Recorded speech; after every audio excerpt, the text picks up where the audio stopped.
stuff that I've had to go through to get to the house of the Lord. And you don't have a right to tell me that I can't give God a radical praise. Jesus. Watch this.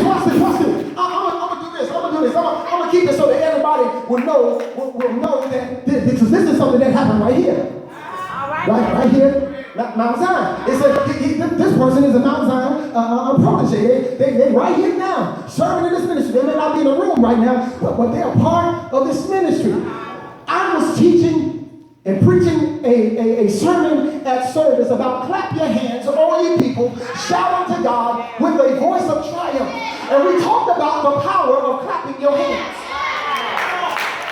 And we said that when you clap, angels flap their wings. And a fragrance is released from heaven, and it fills the atmosphere around you. And when you start praising God, miracles got to happen. Y'all better wake up and understand that when you start praising God, miracles got to happen. That's it. I preached this sermon, and Brother Judo was in a terrible accident. Come on. The doctor said he will never walk again.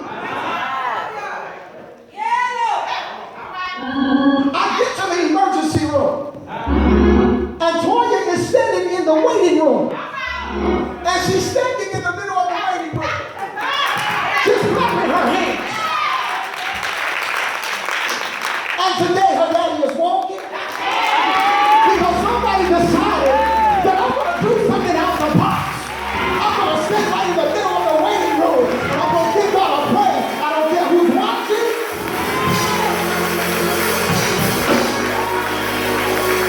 Yeah. When you get desperate enough. That's it. When you get desperate enough, you will stop worrying about what other people think. That's it. When you get desperate enough, you'll start praising God the way He gives it to you. Here Peter steps out the boat. What is the boat? The boat is your comfort zone, your religion, your tradition. This is the way we've been doing it, and we don't want to change it. I'm so tired of religious people. Religious people have messed up the church. Because just because it's what you've been doing, you have to ask yourself, is it still relevant? That's it.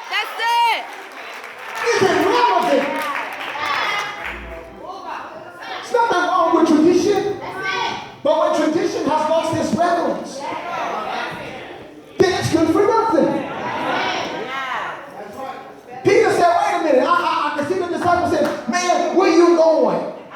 What you do? You gonna drop. And that's just like people. The minute you get ready to do something for God, everybody got something to say. Everybody want to start talking about you. What you doing? Where you going? Don't you know you gonna fall? Well, don't worry about it. Don't worry about what the people on the boat say. Peter steps out a divine spirit that operates in the middle of this church right here. And that spirit separates this side from that side. And watch this. You all have to be careful because those of you who think you're right, your right can be wrong. Because it's the way you administer your right to people that makes the decision whether they receive it or not. And oftentimes, I just got to keep it real. Oftentimes, this side ain't receiving what this side is saying because this side is operating in pride. Woo! Y'all gotta ask me back, but I gotta tell you the truth. If you want them to receive it, then do it in love. Jesus. That's it. We are standing right at the door of a breakthrough. And God told me to tell you, He's ready to show miracles in this ministry. God told me to tell you, He's ready to give you jobs you didn't even apply for. He's ready to heal you in areas where the medicine has not been working. But you got to get out the boat. So that you can experience the miraculous. Peter gets out the boat and the winds now starts to slap him upside the head.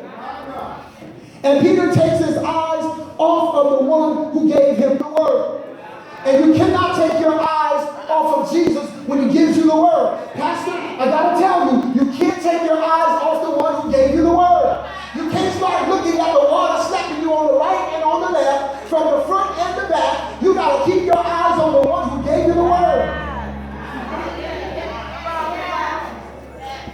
The Lord is saying today that he's ready to shake up this community with this ministry.